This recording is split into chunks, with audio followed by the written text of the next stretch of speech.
Okay, so I have all my beads on my thread here. I have my clasp at both ends. So now it's time to wind my shuttle.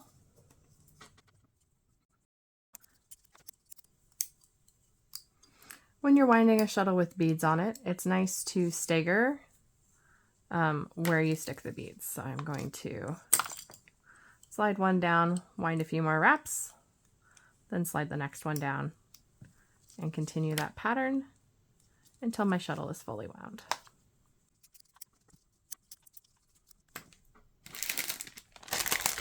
I'm going to switch shuttles. Clovers don't hold a lot of big beads, and I'm realizing that when I hit these big beads, I'm going to have problems loading them. So bear with me while I change shuttles here really quick. Luckily, I hadn't gotten too far in my winding.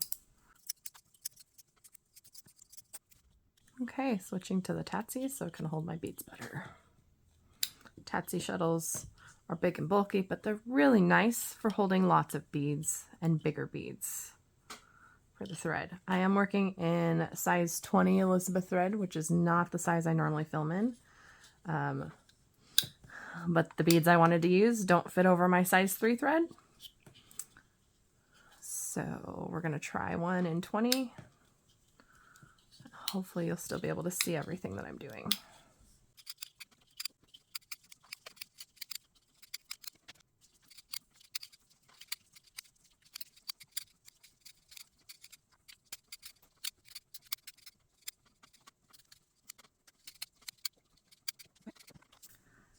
Okay, so this bracelet pattern starts with a ring of 10. Because I'm going to add a clasp to this ring, I'm going to do a ring of 5, clasp 5.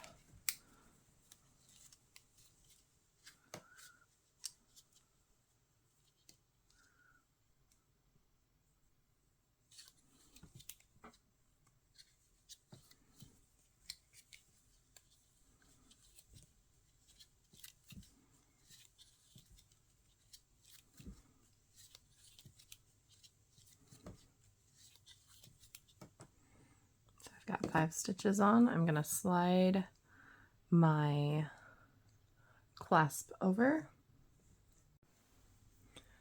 Okay, so I've slid my clasp over.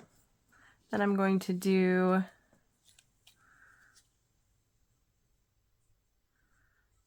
a full stitch. This I don't count in my count because then I'm going to go through my clasp, grab my loom thread on my hand here, pull it through, because I'm going to do a join, and this puts 3 pieces of thread through my clasp, and I haven't had any issues with a clasp breaking off of jewelry.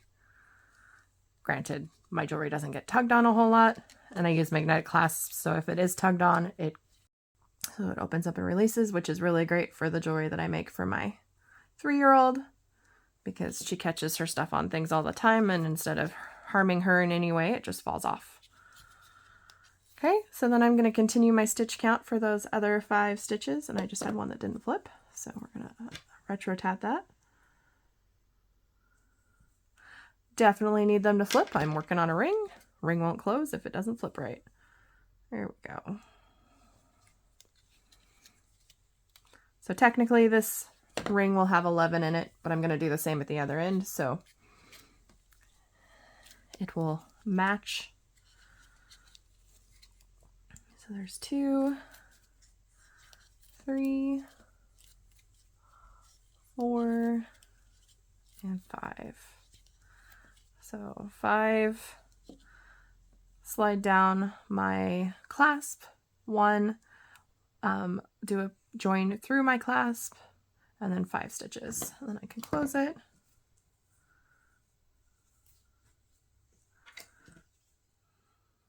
Don't want it twisting on me, that makes it hard to close.